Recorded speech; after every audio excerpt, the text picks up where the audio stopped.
साथियों नमस्कार।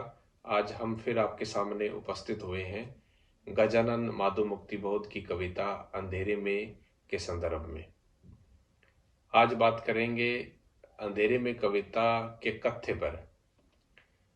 डॉक्टर नामवर सिंह ने अपनी नई कविता के प्रतिमान किताब में कहा था कि निसंदेह अंधेरे में सामान्य स्वप्न कथा नहीं बल्कि दुस्वप्न का कथा लोक है, जिसमें हर चीज प्राय कुछ विकृत, कुछ अन्यथा रूप में दृष्टिगत होती है। किंतु काव्य नायक की असाधारण मनस्थिति को देखते हुए ये असंगत नहीं लगता।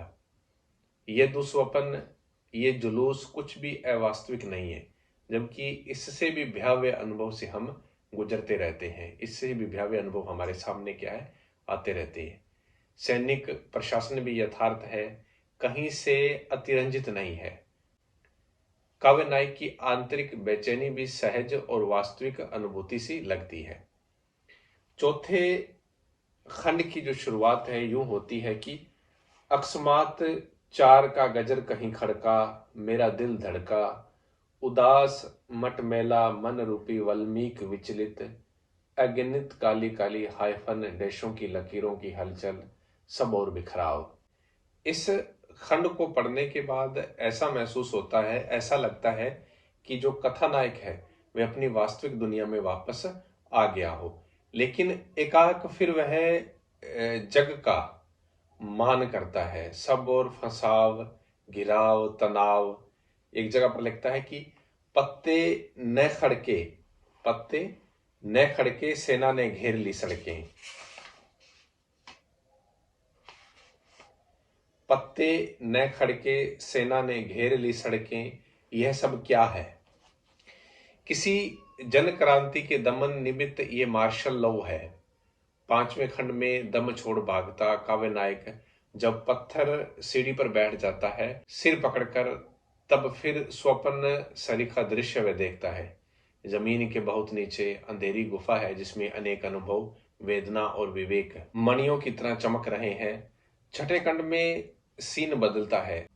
सुनसान चौराहा, बिखरी गतियां, भयानक सिपाही। इधर काव्य नायक चौराहे पर है जहां सिपाहियों की बंदूकों का जत्था है।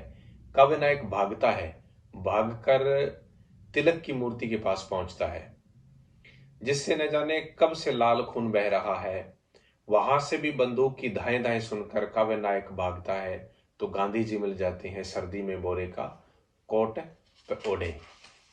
आश्चर्य होता है कि गांधी जी इस तरह पंगु, गांधी जी के शब्द कि हट जा भाग जा हम गुजर गए हैं, कि हट जा भाग जा हम गुजर गए हैं, जमाने के चेहरे आगे तू बढ़ जा।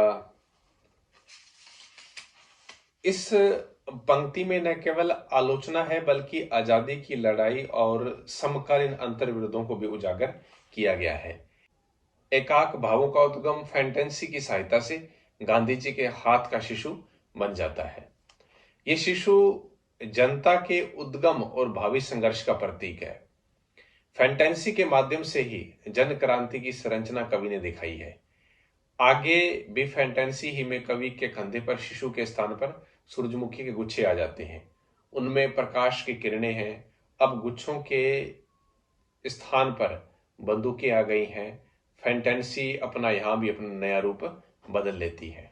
सारे दृश्य परिवर्तन, अर्थ व्यंजनाएं और सूक्ष्म द्वंद्व स्तरों की मदद करती हैं। इस वर्णन के मार्मिक स्थलों में आता है तो कमरे में मृत पड़े कलाकार का जो मुक्ति का इच्छुक था पर संदेहास्पद समझा गया और बधिकों के द्वारा क्या है, मारा गया। फिर दृश्य बदलता है, चित्र बदल गया है और तब अत्यंत दहशत भरा दृश्य क्या है, सामने आता है, स्क्रीनिंग का। नामवर सिंह कहते हैं कि इस पूरे दृश्य को पढ़ते हुए जॉर्ज ऑरवेल का 1984 याद आ जाता है, जो अब फैंटेसी न होकर जीती जागती सच्चाई बन गई है।